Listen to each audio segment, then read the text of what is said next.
Hola, ¿qué tal? Un gusto volver a ingresar a sus hogares con una edición más del programa Sobre la Mesa. Hoy hemos decidido conversar con ustedes y con un grupo de invitados muy especiales, un tema que viene preocupándonos desde hace varios años.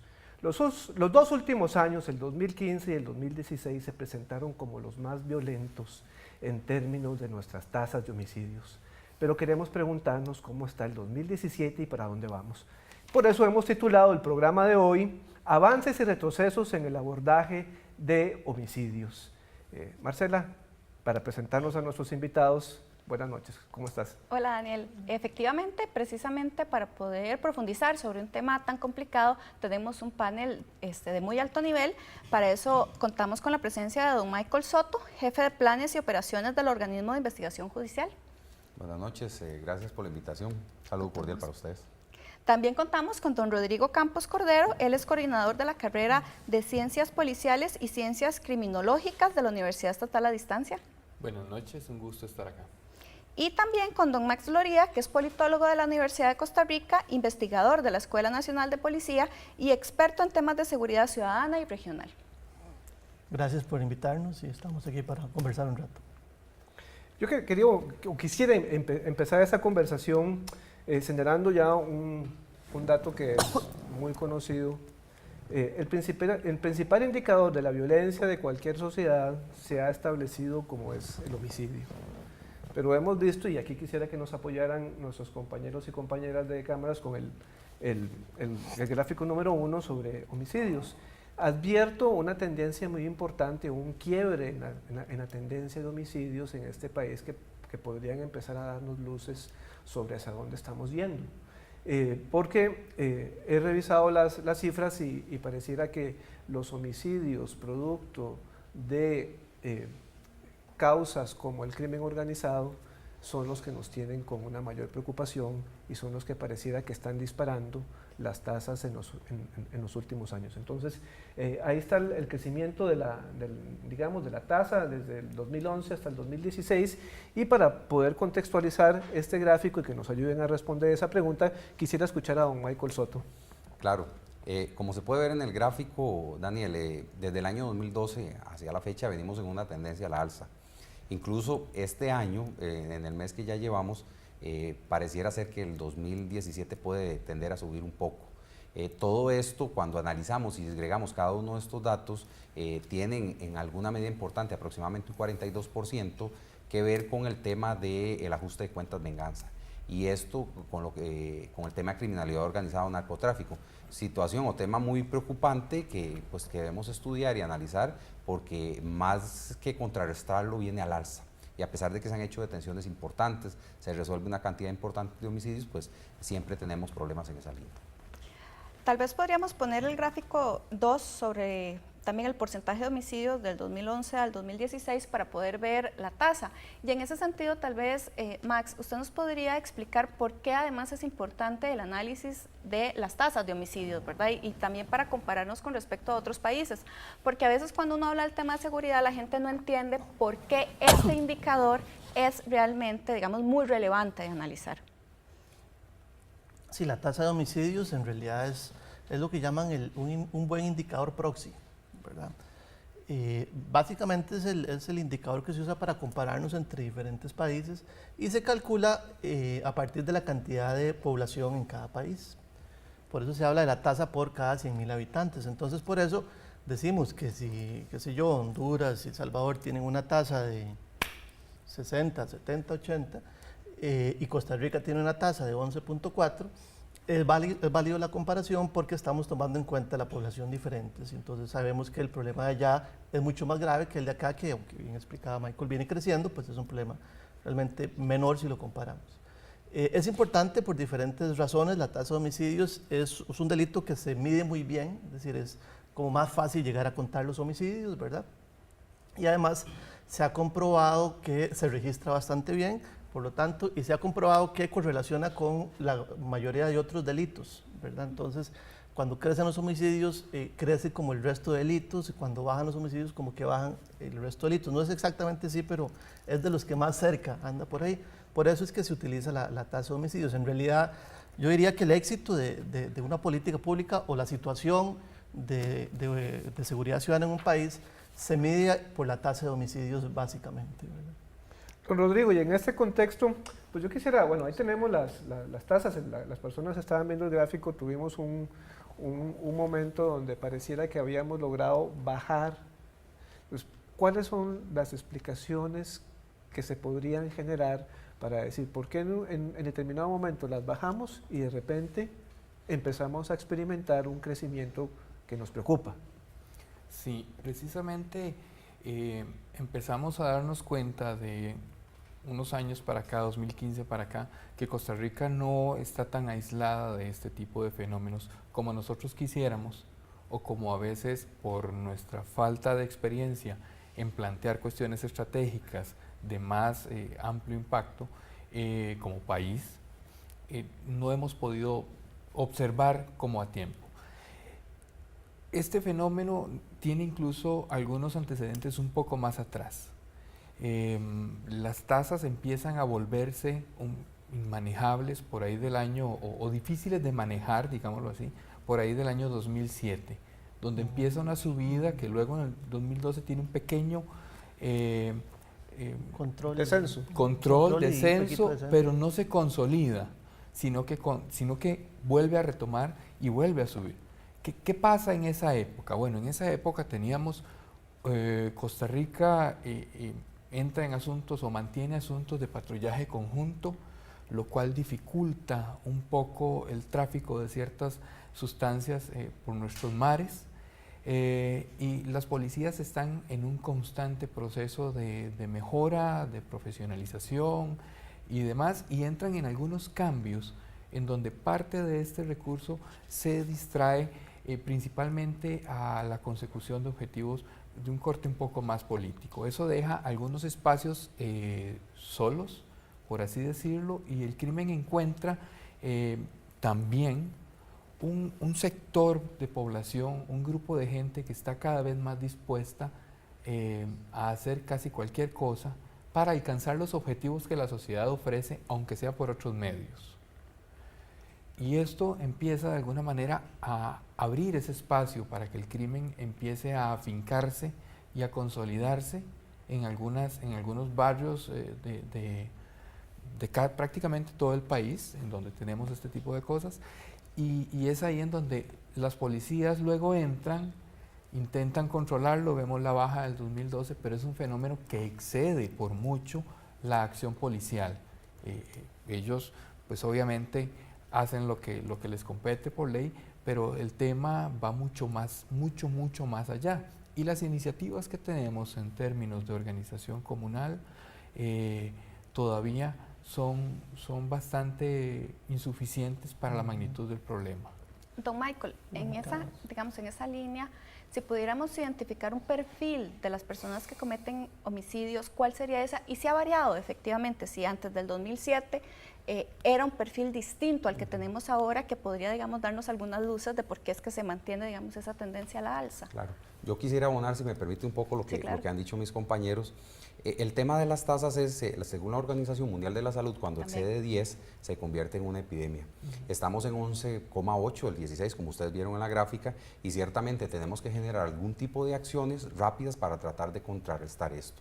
Ahora bien, desde el punto de vista ya ahora sí práctico, nosotros analizamos el fenómeno del 2012 hacia acá con algunos fenómenos que ocurren en dos lugares muy puntuales del país. Lo que ocurrió con todo el narcomenudeo o el microtráfico en el sector sur de la capital y también los conflictos entre los grupos en el sector atlántico. Todo este tipo de conflictos, porque se desarticularon algunas organizaciones criminales muy fuertes, muy importantes, y que generó que esos liderazgos se quebraran y se generaran pugnas entre grupos más pequeños. Nosotros hemos logrado contabilizar del 2012 a la fecha, en el sur de la capital, aproximadamente 130 muertes vinculadas con esto. Cantidad alta, estamos hablando de 130 seres humanos. Y si contextualizamos el conflicto en Limón por el tráfico principalmente de la marihuana hacia el resto del país, pues ahí hay un fenómeno importante. Ahora bien, para contestarle lo que usted me pregunta, Marcela, bajo este contexto del ajuste de cuentas venganza sobre criminalidad organizada, los grupos etarios cada día son más bajos, es decir, estamos hablando de gente muy joven que está no solo cometiendo los homicidios, sino siendo víctima de los homicidios. Y aquí entran algún otro tipo de fenómenos interesantes, como es el tema del arma de fuego. Estamos hablando que, de acuerdo a nuestros estudios del organismo de investigación judicial, aproximadamente el 70% de los homicidios son por arma de fuego.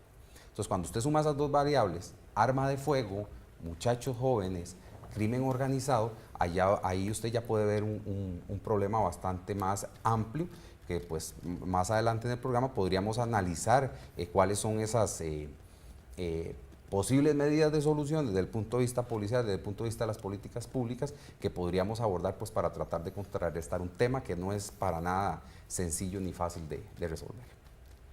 Don Max, en el siguiente gráfico que vamos a ver, el gráfico 3, nos van a aparecer los distritos más afectados. ¿Qué características tienen esos distritos que los hacen, digamos, tener esa característica de ser los más violentos en el país?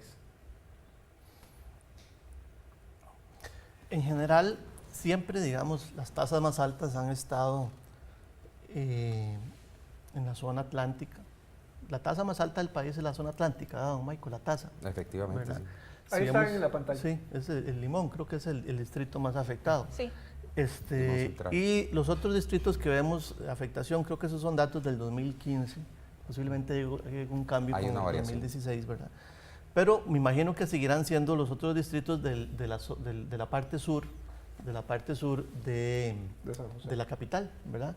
Lo que hablamos de Desamparados, Alajuelita, León 13. Pavas, sí, Atillo, Atillo, y los Atillos por ahí, San Sebastián por ahí. Entonces, en general uno podría primero hacer como un primer acercamiento más como muy sencillo, ¿verdad? Y decir, bueno, son lugares que se caracterizan por un cierto tipo de abandono, por un abandono en cuanto a políticas sociales, por niveles altos de desigualdad, por niveles bajos de inversión social. Y sí, digamos, todos los estudios que se hacen a nivel internacional como que correlacionan algunas de esas variables, sobre todo el de la desigualdad, con elevadas tasas de crimen y de homicidios.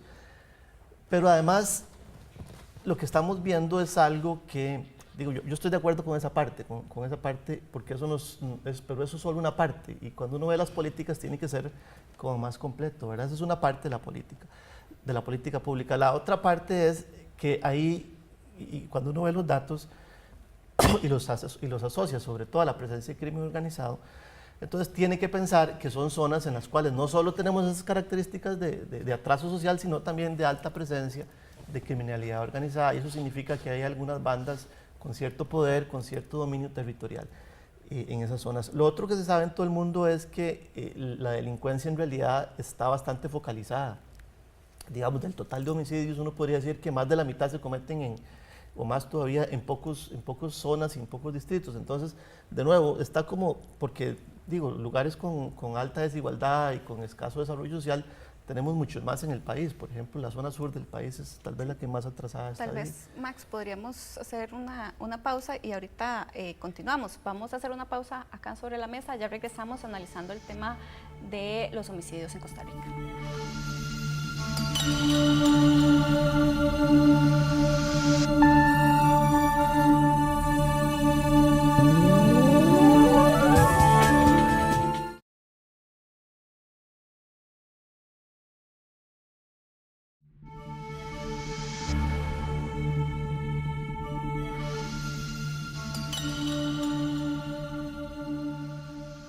Hoy analizando el tema de avances y retrocesos en los abordajes con respecto al homicidio. Antes de ir a una pausa, don Max nos estaba explicando un poco, digamos, por qué se da el fenómeno más en unos distritos que otros. Y bueno, y también don Rodrigo quería aportar. Tal vez don Max termina la idea para que don Rodrigo también Sí. aporte.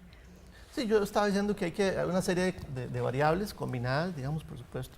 Es un fenómeno complejo, multifactorial, algunas de tipo social, pero otras también tienen que ver con la presencia y la toma del territorio por parte de bandas de crimen organizado. Más o menos esa era la idea, los querías complementar también. Justamente estas organizaciones criminales encuentran, por así decirlo, mano de obra en aquellos lugares en donde también podemos encontrar el fenómeno que algunos han denominado ninis, aquellas personas que no trabajan y no estudian, no se insertan en ningún sistema. Justamente estos distritos también tienen una altísima deserción escolar. Claro. Es gente que por cada año que han sacrificado de estudio, pues van a sacrificar algo de ingresos a lo largo de toda su vida por su poca calificación.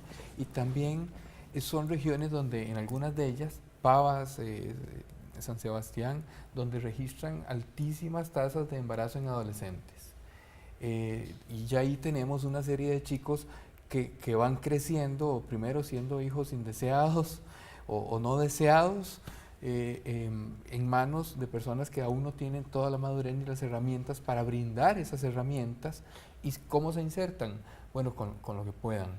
Es el perfecto obrero de una organización criminal que les ofrece mucho a cambio a veces hasta de su vida. No, Michael, yo, digamos, comparto las opiniones que se han dicho aquí, pero me queda cierto nivel de insatisfacción, porque entonces toda la, digamos, la responsabilidad está en un conjunto de personas que no tienen acceso o que no pueden continuar sus estudios o que no pueden encontrar trabajo. Pero, y entonces, ¿qué pasa con las organizaciones criminales? ¿Cuál es el poder que tiene una comunidad para ingresar, para empezar a comprar gente, para empezar a organizar ahí libremente, digamos, todo el entramado para delinquir? Claro, yo diría que es como una especie de fórmula química malévola, si me permiten la expresión, porque se suman una serie de factores, como los que mencionan aquí los compañeros, y se genera un caldo de cultivo. Estas organizaciones se vuelven muy poderosas, compran almas. Ahora un compañero utilizaba el término desechable.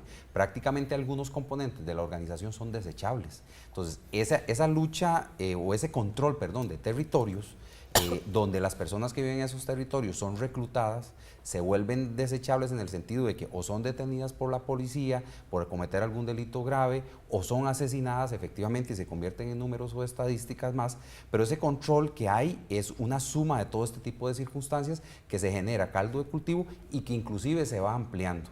Algunos de los cantones que veíamos, que efectivamente son en el sur de la capital, vienen con una tendencia a la alza. Hay un muy buen ejemplo con Desamparados, donde, si ustedes recordarán, en el año 2015, Desamparados se nos coloca en el segundo lugar por cantón, situación que no era normal, que siempre la había ocupado San José. el Cantón Central de Limón, San José con el primero, y es un fenómeno que las fuerzas vivas de aquella zona, con algunos esfuerzos que se hicieron con algunas componentes de la sociedad, lograron sacar a Desamparados de ese segundo lugar tan deshonroso y lo bajaron al tercero o cuarto. Entonces, ese tipo de circunstancias nos hacen ver que aunque hay un control importante del crimen organizado, lo cierto es que hay acciones que se pueden desarrollar para tratar de minimizar o bajar ese tipo de incidencia criminal. Don Michael, ¿y hay alguna, digamos, explicación con respecto a la tendencia? Tal vez podemos ver el gráfico con respecto a la frecuencia del 2016, porque llama la atención también, ¿verdad?, cómo se mueve la frecuencia en la cual se cometen los delitos. Ustedes han logrado identificar, digamos, algunos elementos que, digamos, de por qué se cometen más delitos unos días que otros, o simple y sencillamente eso es algo aleatorio. Aquí tendríamos que tener un poquito más el tema de la variable de las circunstancias que se están dando en la calle y el tipo de homicidios. Recordemos que en la clasificación está el ajuste de cuentas venganza, que es el más amplio, con un 42%, pero tenemos repeliendo actividad criminal, tenemos femicidios, tenemos homicidios de tipo sexual, tenemos homicidios donde una persona la matan dentro de una actividad como un asalto. Esa frecuencia, cuando nosotros la estudiamos y hay esos picos o esas alzas, tienen que ver sobre todo en el tema de crimen organizado, donde hay algún tipo de pugnas entre algunos de los componentes de las organizaciones y donde eventualmente durante un mes específico o años específicos, como el año 2013, que tuvimos un repunte importante con el 14 también, donde, como les explicaba ahora, liderazgos de algunos de los territorios son detenidos o mueren y empiezan las pugnas. Y cuando empiezan las pugnas entre esos grupos, se generan cantidades de homicidios que hacen que exista, por ejemplo, ahí el mes de octubre con un pico muy, muy alto y que tiene una explicación total y absolutamente criminal de la calle. Una pugna entre un grupo por esa circunstancia. Perdón, Perdón, entonces, yo quisiera agregar algo nada ahí. más una cosita, Max. Entonces necesariamente no es como en el tema de los femicidios, que uno puede más o menos identificar que son en diciembre o cuando hay partidos de fútbol, ¿verdad? Cuando hay vacaciones que se dispara un poco más la violencia si me permite, contra Michael, las mujeres. Es que sobre eso, por eso es que es muy importante ver el tipo de homicidio, las razones, y por eso es que es muy importante desagregar. Más o Max, menos... para que puedas ilustrar un poquito tu idea, perdona que te Sí. interrumpa, voy a pedir a nuestros compañeros y compañeras si nos pueden poner el gráfico número 5, que es el móvil de homicidios.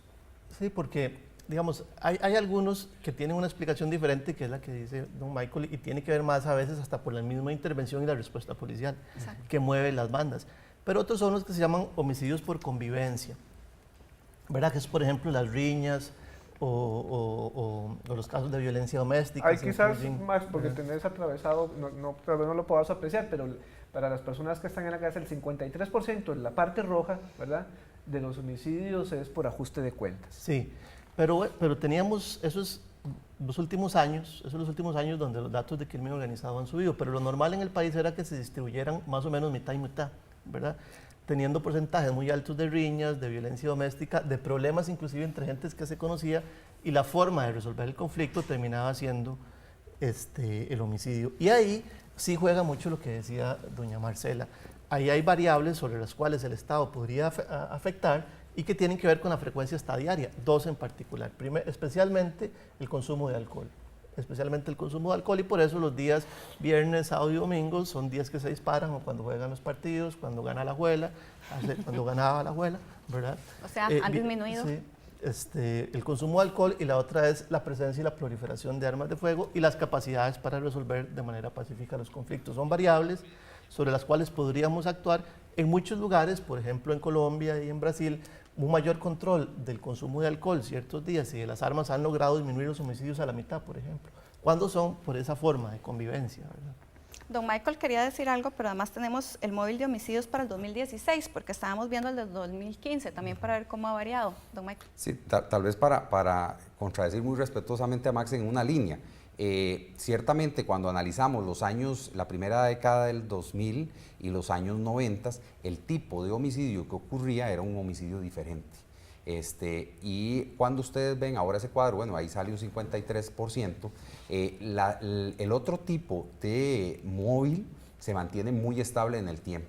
Cuando usted nos mostraba el gráfico y me pedía que le explicara el por qué hay algunos meses, los días de la semana es una cosa y los meses son otra, ¿verdad? Max tiene mucha razón en los días de la semana, pero en el mes nosotros nos hemos tomado la tarea de analizar el mes, porque un mes se nos disparó. Si la frecuencia normal de homicidios andaba en 40, 45 por mes, y hay meses que nos han llegado a 50, casi 60. Entonces, cuando usted empieza a analizar esos homicidios en ese momento, o sea, de esos 50 o esos 55 que ocurrieron, ¿cuál es la motivación o el hecho de esos casos? Venimos con el estándar normal. Normalmente mueren personas, qué feo decir normal, ¿verdad? Pero mueren personas por cuestiones de violencia doméstica, de la habitualidad de las otras modalidades que se pueden disgregar. Pero cuando se da el pico es por ese conflicto. O tenemos un conflicto en el sur de la capital, o tenemos un conflicto en la zona caribeña que nos hacen que esos números se nos suban. Y como le digo, son como fenómenos muy bien monitoreados, porque sabemos que hay una pugna y tenemos claro el muerto a qué grupo le pertenece y quién lo eliminó, por ejemplo.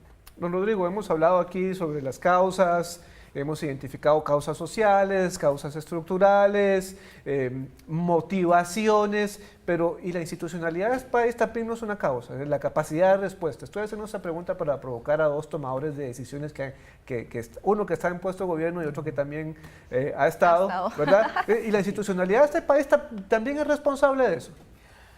Curiosamente estamos hablando de un tema que tiene mucho que ver con cómo tejemos las relaciones en el espacio más íntimo, más de barrio, que por cierto hemos ido abandonando. El ambiente de barrio prácticamente ha ido desapareciendo. Se ha puesto muy de moda el tema de vivir en condominio, o incluso hay gente que ha hecho un condominio familiar a partir de lo que era un barrio, colocando una aguja. Son pequeños feudos. De alguna manera, esta dinámica social de ir distribuyendo nuestro espacio en pequeñas burbujas, en pequeños espacios en donde ya no nos conocemos, en donde no nos hablamos, en donde no intervenimos, ese espacio abandonado, ese parque al que nadie va, esa esquina que nadie visita, justamente ese es el espacio que el crimen organizado toma. Cuando la comunidad no tiene las herramientas para poder dialogar entre vecinos, y un poco también va por nuestras tasas de natalidad, ¿verdad? Hay barrios que planean construir parques para niños en donde toda la población son adolescentes, adultos o adultos mayores. Ya no hay niños y ya no hay ese motivo por el cual comunicarse con los vecinos. Vamos dejando esta cotidianidad que es la base fundamental. Aunque muchas instituciones intentan, por ejemplo, gobiernos locales, la Municipalidad de Desamparados tiene iniciativas interesantes en esto, pero si no hay participación social, por mucho que las instituciones quieran integrar, articular, brindar espacios de participación ciudadana que impidan que estas organizaciones ingresen y que integren a todos estos, a esta gente que se vuelve caldo cultivo, como decía Michael, si no tenemos eso, difícilmente se puede hacer desde la parte institucional, aunque sí ha sido bastante escasa en relación al tamaño del problema, porque, bueno, Costa Rica no es que hayamos nacido aprendidos, tenemos ciertos temas culturales e históricos que nos hacen posponer algunas cosas, esperar a ver qué pasa. Posponer, don Rodrigo, su intervención para pasar a la siguiente pausa y regresamos en unos breves instantes. Claro.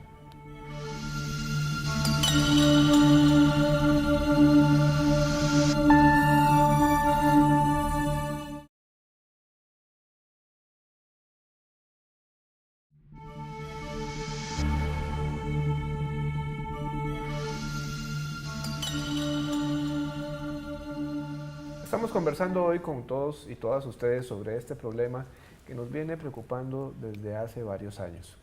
Don Michael, ¿es insuficiencia de la capacidad de respuesta del Estado o es una sola responsabilidad de las comunidades organizadas? No.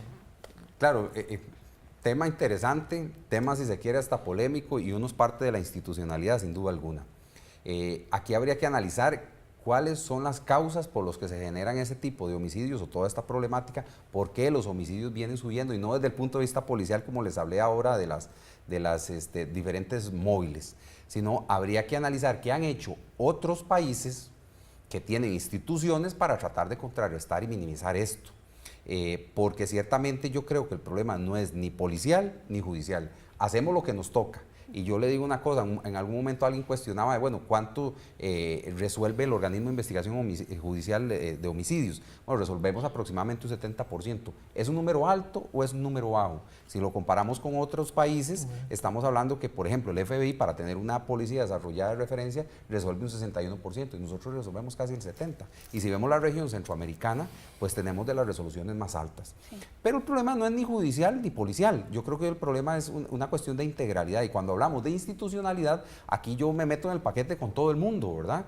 Meto las instituciones sociales, meto las instituciones económicas, meto las judiciales, las policiales, donde todos debemos hacer lo que nos corresponde y abordar zonas. Vemos ejemplos interesantísimos donde la tasa colombiana, que en su momento fue de las más altas de Latinoamérica y hoy anda por ahí del 25%, tiene una explicación, una razón de ser. O sea, no estamos descubriendo el agua tibia, o por qué, por ejemplo, en Guatemala viene disminuyendo, que es una de las tasas más violentas o más altas del mundo, e inclusive el mismo Salvador, país más violento del mundo, bajó de 103 por cada 100.000 habitantes a 81. Entonces, ¿qué explicación hay? Para El Salvador tiene una explicación, de repente para Guatemala tiene otra explicación, y Colombia tiene otra explicación. Deberíamos ser responsables y ver qué hicieron cada uno de estos países, porque las realidades son muy diferentes. El Salvador hizo una tregua con las pandillas, que de repente yo no veo que esa sea la solución nuestra, pero otros hicieron actividades sociales. Solo una pregunta, Omar, claro, porque me ha despertado. Usted hace rato dijo, nosotros resolvemos más que el FBI, sí, pero no somos capaces de ver lo que está haciendo Guatemala, lo que está haciendo Colombia para aprender eso y implementarlo. Yo se lo digo, pero perdón, Max, yo se lo digo, yo sé que han hecho y se lo puedo enumerar acá. Lo que pasa es que eso no es ni policial ni judicial. Recuerden, yo soy un policía al final de la historia, ¿no?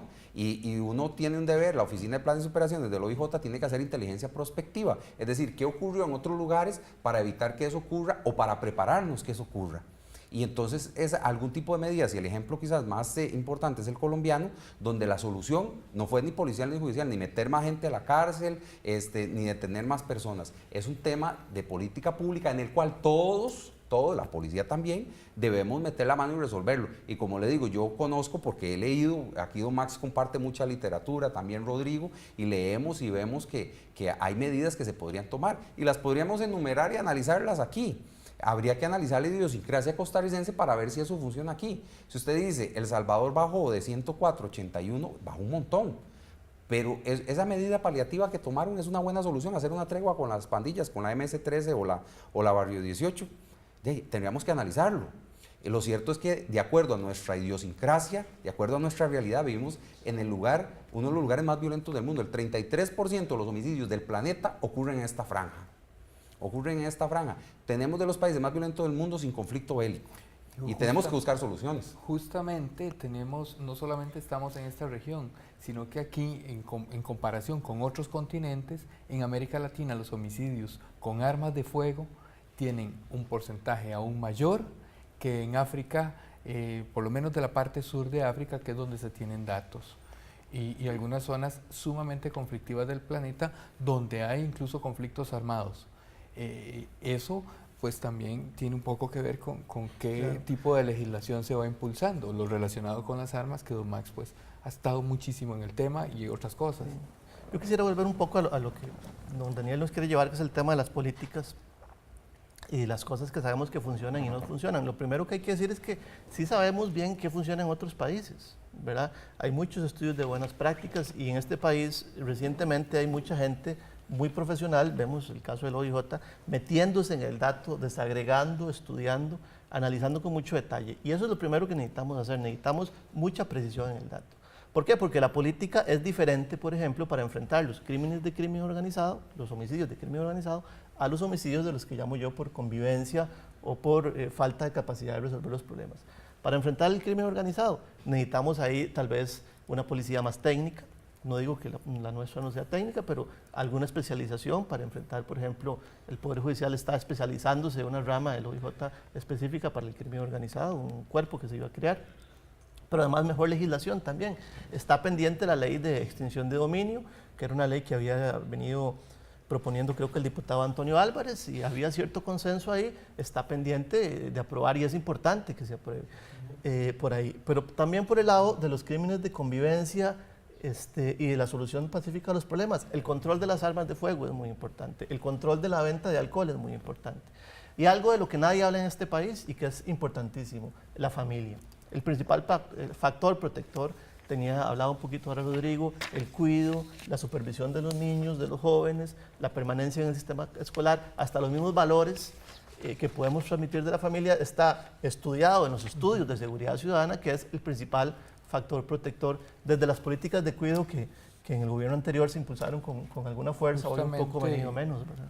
Justamente nuestra constitución de familia ha cambiado bastante, de 6 a 4 miembros promedio por cada núcleo familiar, con 1.8 o menos hijos por pareja y con una incorporación de la mujer al trabajo, lo cual deja la reproducción de la cultura, de las ideas, de valores, la transferencia en manos de, y ahí es donde nuestra sociedad no tiene todavía los espacios para reproducir esto que antes ocurría en la familia. A mí lo que me llama la atención de esa conversación es que, digamos, este país es reconocido internacionalmente por la fortaleza de su Estado de Derecho, por la solidez de sus instituciones, ¿sí? Pero, digamos, cuando vemos las experiencias de otros países que logran bajar 20 puntos las tasas, nosotros bajamos un punto, ¿verdad? 2.75 y a los 2 años se nos vuelve a disparar para arriba. O sea, no tenemos la suficiente solidez institucional para mantener esa baja. Lo que pasa es que había un acuerdo nacional que tiene que ver mucho con el trabajo interinstitucional. Había una cosa que se llamaba la política de Estado, la POLCEPAS en materia de seguridad, que permitía, y aquí estoy respondiendo con algún conocimiento de causa, que permitía la articulación de las diferentes instituciones. Y eso de alguna manera estaba planteado hasta de largo plazo, tenía hasta el aval de todos los partidos políticos. Esa política de Estado nos permitía ese Estado de Derecho, nos permitía una solidez y una robustez en la respuesta institucional. Lamentablemente ha venido a menos. Lo cierto es que esa política de Estado fue abandonada y el tema no tiene que ver en realidad mucho con, sí tiene que ver con el cambios de gobierno o cambios en las autoridades, pero lo que sí es cierto es que la coordinación ha venido a menos y ahora vemos, por ejemplo, el Ministerio de Justicia, por un lado, liberando cierto tipo de perfil de gente, criticado por el Ministerio de Seguridad. Yo no digo que esté bien o esté mal, lo que es evidente es que no hay coordinación interinstitucional. Entonces, lo primero que tenemos que hacer es volver a tener un rumbo de país, retomar una política de Estado donde todas las instituciones estén de acuerdo. Eso facilita mucho. Vos decís, ¿qué han hecho en otros países? Lo primero, ponerse de acuerdo entre todos. Dejar de estar en disputas, en discusiones a veces hasta ideológicas y empezar a ver cómo solucionamos el problema. Don Michael, ¿hay algún espacio en este momento para poder generar ese consenso? También ustedes tendrían que ser parte, evidentemente. Vea, incluso hay ejemplos buenos aquí en el país. Yo creo que es de articulación y lleva razón Max en que tenemos que ponernos de acuerdo. Y repito, es un problema integral. Entonces la solución debe ser de todos. Desamparados, el Cantón de Desamparados tomó la decisión de, ante la cantidad de homicidios que ocurrieron en el año 2015, de articular a las instituciones allí. Y creo que hasta trabajó la Casa Presidencial, la Oficina de la Primera Dama. Y se logró. O sea, hay un ejemplo en el país, un ejemplo pequeñito de que si nos articulamos lo podemos lograr. Ahora bien, todos hacemos esfuerzos aislados, que ahí es donde está, creo que el gran tema, para tratar de generar algún tipo de actividades que nos ayuden a prevenir desde el punto de vista de prevención primaria, no desde el punto de vista policial. De repente, la solución no es tener más policías, tener más gente en la cárcel, la solución es la visualización es integral. Yo creo que ejemplos, si han funcionado incluso aquí en el país, ya se los digo, en Desamparados funcionó, ¿por qué no podemos todos articularnos? Ahora bien, esto tiene que surgir, no sé si de la policía, será de la policía judicial, ¿verdad? Lo cierto es que de alguien tiene que surgir. El papel que nos corresponde a nosotros como institución creo que lo estamos haciendo. ¿Lo pudiéramos hacer mejor? Pues seguramente que sí. Lo cierto es que estamos tratando de accionar y generar actividades en la línea y resolver casos y presentarle casos al Ministerio Público y obteniendo condenas y demás. Pero lo cierto es que habría que generar un debate nacional donde todo el mundo se ponga de acuerdo para tratar de tomar acciones. Y termino con esta parte de la intervención. Es incluso el cómo abordamos una zona después de que hacemos una operación policial grande. Nosotros hacemos operaciones policiales donde desarticulamos una organización que controla un cantón o varios cantones. ¿Y qué hacemos? Como policías detenemos, llevamos, guardamos, presentamos. ¿Qué pasa con esa zona? Ahí es donde vienen los que estaban en la parte baja de la estructura de la organización, que no eran significantes y se convierten en liderazgos. ¿Cómo abordar esas zonas? Esas comunidades para que el crimen organizado no vuelva a surgir nuevamente. Ese es otro de los grandes temas, ¿verdad? Bueno, estamos acá sobre la mesa analizando los avances y retrocesos en el abordaje de los homicidios. Como han podido observar a lo largo del programa, es realmente complejo poder entender por qué es que se están disparando los homicidios y no logramos bajar esas tasas. Vamos a hacer una pausa, ya regresamos al último espacio. Si tienen alguna pregunta o alguna consulta, pueden hacerla por redes sociales para que podamos aprovechar a estos tres caballeros acá en Sobre la Mesa. Ya regresamos.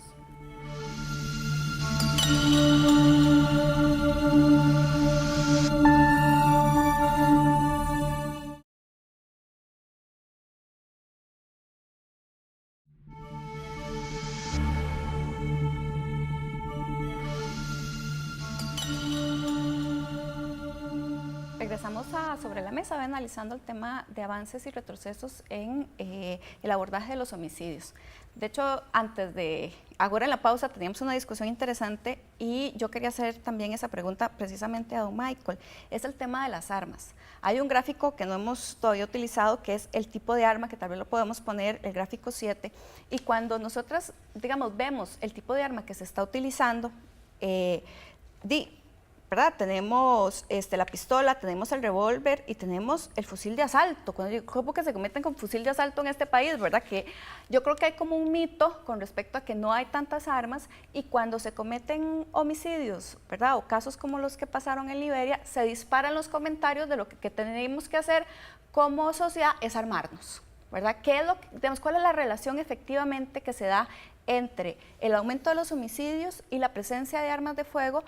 Podría ser tal vez acá en Costa Rica y tal vez los otros dos invitados nos podrían plantear qué es lo que sucede en otras regiones del mundo. Claro, el tema de las armas de fuego es un tema complejo. Como les decía, cerca del 70% en promedio de los homicidios son cometidos por arma de fuego. Es decir, hay una gran accesibilidad a las armas. Hay un mercado negro importante, alto, que teóricamente nosotros lo interpretamos alimentado por el mercado formal, ¿verdad? Ese mercado negro, en su momento esas armas estuvieron dentro del mercado lícito. Claro. Y ciertamente hay una cantidad de armas importantes. Todos los meses se decomisan tanto Fuerza Pública como OIJ una cantidad de armas impresionante. Ahora bien, cuando hablamos de los fusiles de guerra, aquí el fenómeno es un poquito diferente. Ha venido habiendo una accesibilidad de las organizaciones criminales, y también depende de la región, a armas de fuego como el fusil AK-47 o el AR-15, incluso, que es un arma muchísimo más moderna, una versión nueva de la M16, donde son introducidas al país por varias circunstancias. Y aquí tenemos que analizar otra vez el fenómeno de la región donde estamos. El conflicto en Colombia, que está terminando con FARC, de una u otra forma ha impulsado un mercado de armas hacia la zona, hacia la región, es decir, del sur al norte, como el tráfico de la droga. Pero también tenemos que, a la inversa, desde las armas que vienen de Estados Unidos, que pasan para los cárteles mexicanos hacia México y Guatemala, están también bajando hacia nuestra región. Entonces, cada vez tenemos la presencia de armas que antes encontrar una AK-47 era impensable, ahora se vuelve cada vez más común, donde inclusive nosotros hemos tenido que tomar medidas de protección, porque si nos atacan con un arma de este tipo, pues estamos en una situación de desventaja impresionante. Lo cierto es que el tema de las armas de fuego es un tema bastante complejo. Yo nunca recomendaría que las personas se armen, porque sería un tema de más violencia, ¿verdad? Y es una cultura que se ha venido desarrollando, sino que es el tema del control. O sea, un control efectivo. Si le voy a dar una arma a alguien, tengo que saber a quién se la doy. Y es una potestad del Estado, no es un derecho del ciudadano, ¿verdad? Y esto hay una gran polémica y se generan muchas posiciones y demás. Lo cierto es que podríamos hablar en algunos momentos de que pueden estar circulando en el país cerca de 500.000 armas para un país que tiene aproximadamente 5 millones de habitantes. Estamos hablando de un porcentaje altísimo. Entonces eso es algo que se debe analizar, porque siguen apareciendo armas, y ahorita no recuerdo el dato exacto de la cantidad por mes, pero creo que andaba cercana a las 1.000 armas decomisadas al mes. Es un número yo quiero aprovechar esto, Max, yo sé que vas a decir, pero aprovechar tu intervención para hacerte esa pregunta. Muchas personas ahí en los hogares que ven el programa probablemente están pensando que quizás la única alternativa que tenemos ante la insuficiencia institucional y la debilidad institucional para cubrir todas las áreas de manera integral, como dijo Michael, es armándose. Además de tu comentario, me gustaría escuchar por qué no tener un arma en casa. Porque te eleva el nivel de riesgo de que esa arma termine siendo usada en contra suya o en contra de su misma familia, la misma arma que tenés para defenderte. Eso está muy estudiado. El delincuente siempre va a tener algo, y es el factor sorpresa, ¿verdad? Si usted tiene un arma en su casa, tiene que tenerla en una caja. Así es, ¿no, Michael? Las normas de seguridad. Esa caja tiene que tener una llave y tiene que estar largo de un acceso de los niños. Es decir, si se metió el delincuente, usted dura 1 hora buscando el arma, buscando la llave, y cuando la encontró ya, posiblemente la encuentre primero el delincuente. Si usted está pensando en armarse y que eso le va a fortalecer, le va a elevar su nivel de seguridad, más bien es todo lo contrario. Decía Michael que es un tema complejo. Yo la verdad lo veo muy simple. Si queremos menos homicidios, necesitamos menos armas. Yo no creo en prohibir. Yo creo que una democracia debe tratar de prohibir lo menos posible, pero bien dijo Michael, regular, controlar y disminuir la cantidad de armas que hay en el país. Sabemos que no nos defienden, sabemos que terminan siendo utilizadas en contra de nosotros o a favor de la delincuencia. Es decir, un arma que ingresó legalmente terminará siendo usada por la delincuencia. Todos los días la policía decomisa armas que entraron legalmente, inclusive con delincuentes con permisos de portación. Ahí hay problemas de control por parte del mismo Estado. Entonces, es muy sencillo. Necesitamos menos armas en el país. Eso significa una ley de armas que no llegue a prohibir. Yo insisto, no creo en prohibir, pero sí en disminuir la circulación de armas. El tema del fusil AK-47, creo que es alrededor de un 15% de homicidios que se cometían con eso. La gran mayoría de los homicidios son con pistolas o revólveres, armas permitidas en la actual ley de armas. Si lográramos tener menos cantidad de esas, estoy seguro que tuviéramos menos homicidios. Eso es algo que desde la política pública está urgiendo. Creo que el Ministerio de Seguridad lo ha venido haciendo bien, creo que el OIJ lo ha venido haciendo bien, pero necesitamos una reforma a la ley de armas y la reforma a la ley de extinción de dominio, la creación de la ley de extinción de dominio para poder enfrentar la criminalidad organizada. Justamente cuando como sociedad permitimos que todo el mundo se arme, tenemos más armas a disposición de las organizaciones criminales, lo cual obliga a las policías a protegerse y aumentar más su arsenal, lo cual va a hacer que las organizaciones criminales mejoren también su capacidad de fuego, y hay una pequeña carrera armamentista entre el crimen y los cuerpos policiales, propiciado porque la sociedad desea tener mucha arma.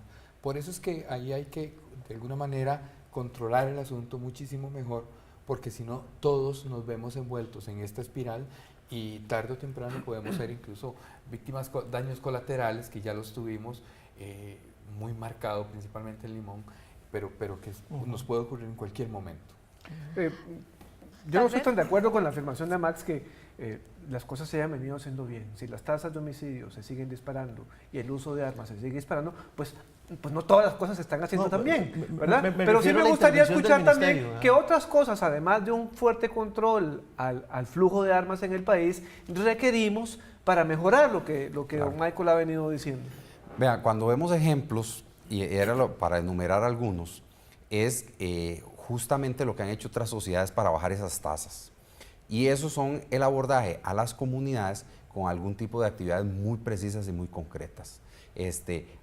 Ciertamente, y ahora aquí lo dijeron mis compañeros, se habla de cuando hay problemas de desempleo, hay problemas de educación, y el abordaje ahí tiene que ser, está la famosa ley Zanahoria de Colombia, por si la quieren buscar ahí en la web, en Bogotá, donde tenían una de las tasas más altas de Latinoamérica y generaron actividades, dicho sea de paso, algunas de control y otras desde el punto de vista social, que solucionaron el problema de la criminalidad. Entonces, ese es el abordaje de esas zonas con actividades culturales, actividades deportivas, actividades sociales, generar empleo, generar educación, generar cultura.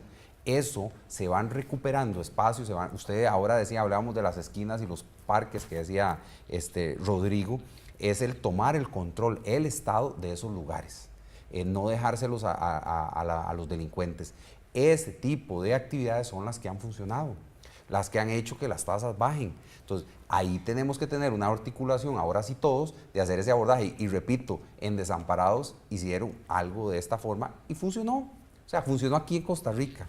Entonces, esa articulación es la que tenemos que ponernos de acuerdo. Y ahí la gente dirá en la casa, bueno, y pónganse de acuerdo entonces, pongámonos de acuerdo, ¿verdad? No es una sola parte del Estado, y aquí ahorita creo que solo estoy yo activo del Estado. Lo cierto es que tiene que ser una política pública de gobierno que diga, bueno, ahora sí todos, una instrucción para todos, vamos a hacer el abordaje, qué sé yo, el OIJ o Fuerza Pública va a hacer un abordaje en Limón policial, va a desestructurar y ahora sí, inmediatamente se hace un abordaje en todas estas líneas que mencioné anteriormente. Repito, ha funcionado en otros lugares, porque aquí no, ¿verdad? Don Rodrigo, hemos abordado mucho el tema, digamos, de quién comete el homicidio y hemos visto el perfil. Hace algunos años yo estuve analizando el tema de las víctimas de homicidios, pero no de las personas que mueren, ¿verdad? Sino entendiendo víctimas a los familiares que quedan, ¿verdad? Las familias. Y es realmente entrevistar a una persona que ha perdido un hijo, una hija, ¿verdad?, víctima de un homicidio, es bastante desgarrador. O sea, de hecho, a mí me pedían la entrevista antes porque me decían que tenían que prepararse. Alguna gente no me atendió, me la mandó por escrito. Y, de hecho, un señor que me dejó, digamos, muy impresionada, un poco lo que planteaba era que él necesitaba la entrevista previa porque había perdido hasta la capacidad de concentración, ¿verdad? O sea, que en realidad no podía trabajar. O sea, que también se está haciendo. Porque si estamos viendo que se están disparando los homicidios, hay un montón de familias que están siendo víctimas de esos homicidios. ¿Existe atención y trabajo con esas familias? Y no solamente homicidios. Claro. El tema de la violencia doméstica también, y el tema de la cárcel, cuando una familia tiene a alguien en la cárcel. Estos elementos se vuelven parte de la historia de la familia y por lo tanto se vuelven también una posibilidad para las nuevas generaciones. Y con eso vamos normalizando de alguna manera el resolver los conflictos matando a alguien. El que es normal que todo el mundo tenga a alguien muerto o a alguien en la cárcel, o que agredan a la mujer por su condición de mujer simplemente. Estos elementos, por eso es que se van normalizando y nos vamos volviendo un poco aparte de la situación, y es como mencionaba Michael, organícense. Hagan ustedes que para eso yo estoy aquí, no estorbo, pero es que justamente si no hacemos ese abordaje, pues la cosa se nos sigue saliendo. Con respecto a las víctimas suele ser algo que hasta hace poco los sistemas judiciales han empezado a integrar de una manera más adecuada, pero tradicionalmente eran votados, quedaban de lado y quedaban atrás en el proceso judicial. Todavía no está en los niveles que quisiéramos, pero ya se empieza a hablar del asunto. Ya en Costa Rica se han desarrollado congresos de victimología, justamente en el Poder Judicial. Se empieza a incorporar como una asignatura dentro de los planes de estudio de los profesionales que se van formando, y entonces ya lo estamos tomando más en cuenta e incorporando un poco, visibilizando a esas personas que esta problemática va dejando pues con serias consecuencias. Muchísimas gracias a don Michael, a don Rodrigo y a don Max por haber estado acá en Sobre la Mesa. Como pudieron notar, en realidad la hora se hace corta. Daniel. Gracias a don Michael, a don Rodrigo, a don Max y a ustedes en casa por la atención. Nos vemos la próxima semana en otra edición de Sobre la Mesa.